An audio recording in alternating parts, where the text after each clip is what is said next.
Selamat petang, salam sejahtera. Apa kabar semua? Malam ini kita bongkar satu lagi isu yang mengaitkan Najib Tun Razak, orang yang dipanggil bosku, orang yang tak akan orang berani kacau.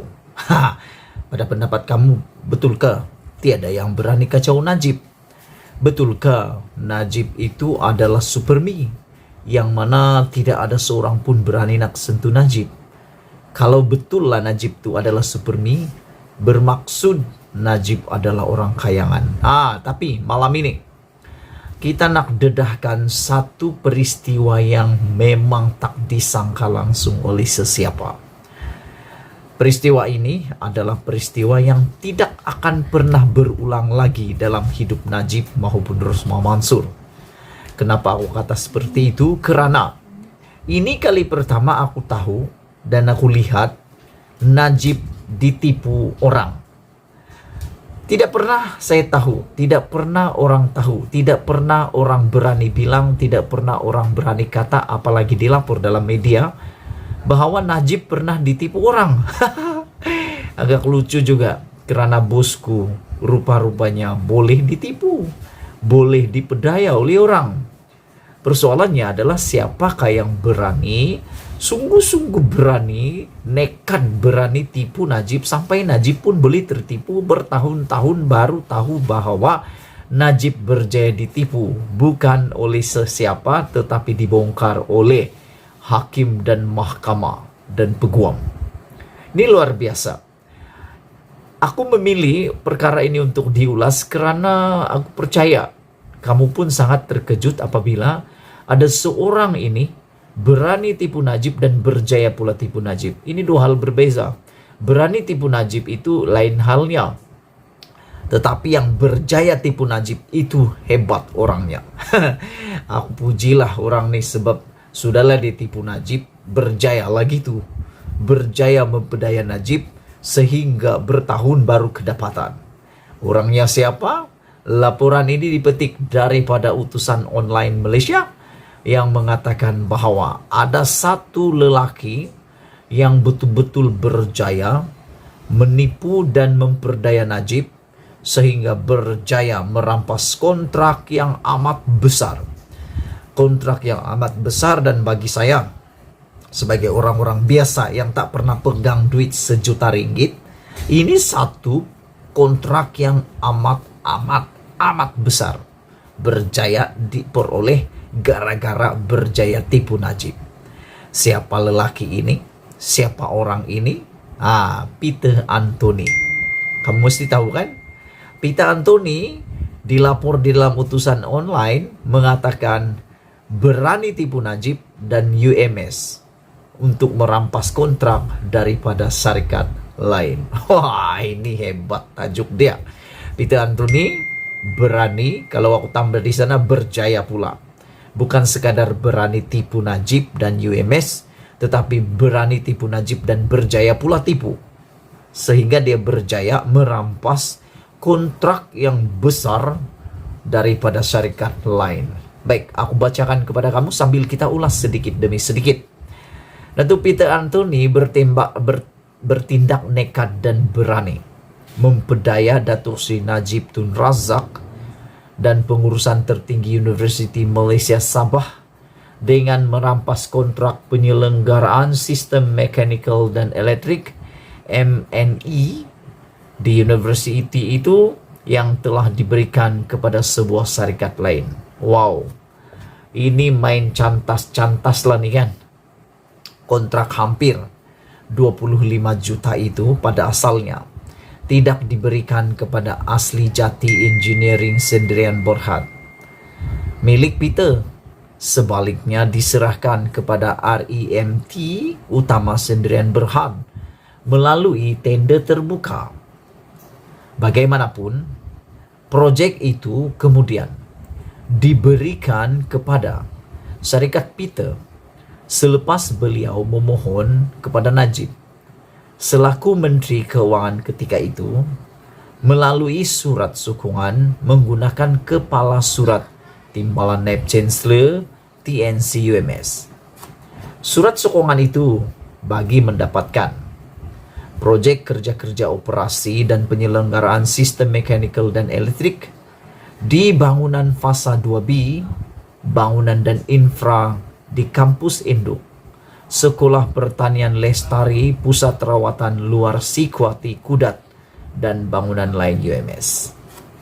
Timbalan pendakwa raya Haris Prakasomya menghujahkan tindakan tertuduh tindakan Peter Anthony ini memalsukan surat TNC hampir menyebabkan UMS mengalami kerugian besar apabila kelulusan proyek itu diberikan kepada Asli Jati Engineering milik Peter Anthony. Pihak pendakwaan menghujahkan ketika kelulusan diberi, Najib tidak mengetahui proyek berkenaan telah diberikan kepada REMT melalui tender terbuka. Wow, ini luar biasa. Najib tak tahu tentang hal itu dan mungkin Najib pula meluluskan. Aku pun tak tahulah. Selain Najib, turut diperdaya ialah Timbalan Naib Chancellor Akademik dan Antarabangsa UMS, Profesor Dr. Sharif Abdul Kadir S. Amang, dan pendaftar UMS Lieutenant Colonel K. Datuk Abdullah Muhammad Said. Hujah beliau, REMT ketika itu sedang melaksanakan kerja-kerja berkaitan projek dan UMS menyedari sekiranya kontrak sedia ada dengan REMT dibatalkan, UMS terdedah kepada tindakan undang-undang dan boleh disaman jutaan ringgit. Tertuduh sanggup melakukan apa sahaja untuk mendapatkan projek tersebut tanpa mengambil kira akibat dan implikasi terhadap individu lain. SP, saksi pendakwaan, berkata terpaksa meletak jawatan sebagai TNC UMS.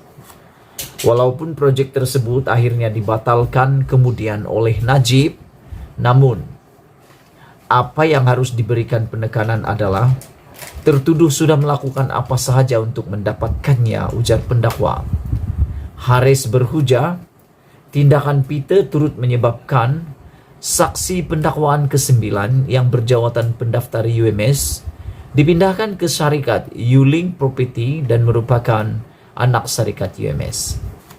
Sehubungan itu, pihak pendakwaan memohon mahkamah menjatuhkan hukuman penjara lingkungan 3 dan 5 tahun dan denda antara 30 dan 50 ribu ringgit. Haris menyatakan demikian ketika menyampaikan hujahan pemberatan sebelum mahkamah menjatuhkan hukuman terhadap Peter Anthony. Sementara itu, Peguam S. Devan Nandan yang mewakili Peter Anthony berhujah agar mahkamah mengenakan hukuman seringan-ringannya terhadap tertuduh kerana anak guamnya telah memberi kerjasama sehingga akhir perbicaraan. Pihak pembelaan turut memohon mahkamah mempertimbang bahawa Asli Jati Engineering milik Peter Anthony telah banyak membantu ratusan pelajar kurang berkemampuan di UMS. Ujar Devan dan anak guamnya seorang pemimpin parti politik dan mempunyai reputasi sempurna dalam kalangan masyarakat. Selepas hukuman dijatuhkan, Peguam Pembela memohon denda RM50.000 ditangguhkan pembayarannya sehingga minggu hadapan. Bagaimanapun, Timbalan Pendakwa Raya Datuk Wan Syarudin Wan Ladin membantah permohonan itu atas alasan tiada keadaan istimewa yang mewajarkan mahkamah membenarkan penangguhan. Hakim Azura membenarkan pelaksanaan hukuman penjara 3 tahun ditangguhkan sementara menunggu rayuan dilupuskan, manakala denda RM50.000 perlu dijelaskan hari ini atau hari kemarin. Mahkamah membenarkan Peter diikat jamin RM50.000. Mengikut pertuduhan, Peter 51 tahun sebagai pengarah urusan Asli Jati Engineering didakwa memalsukan surat pejabat TNC UMS bertarikh 9 Jun 2014 dengan memasukkan pernyataan palsu dengan niat digunakan untuk tujuan menipu. Dia dituduh melakukan perbuatan itu di pejabat Ketua Setiausaha Sulit kepada Perdana Menteri, Bangunan Perdana Menteri Putrajaya antara 13 Jun dan 21 Ogos 2014. Itu dia laporan yang menarik perhatianku malam ini. Lelaki yang paling berani dan berjaya pula mempedaya dan menipu Najib. Nasib baiklah disedari dan dibatalkan proyek tersebut juga oleh Najib.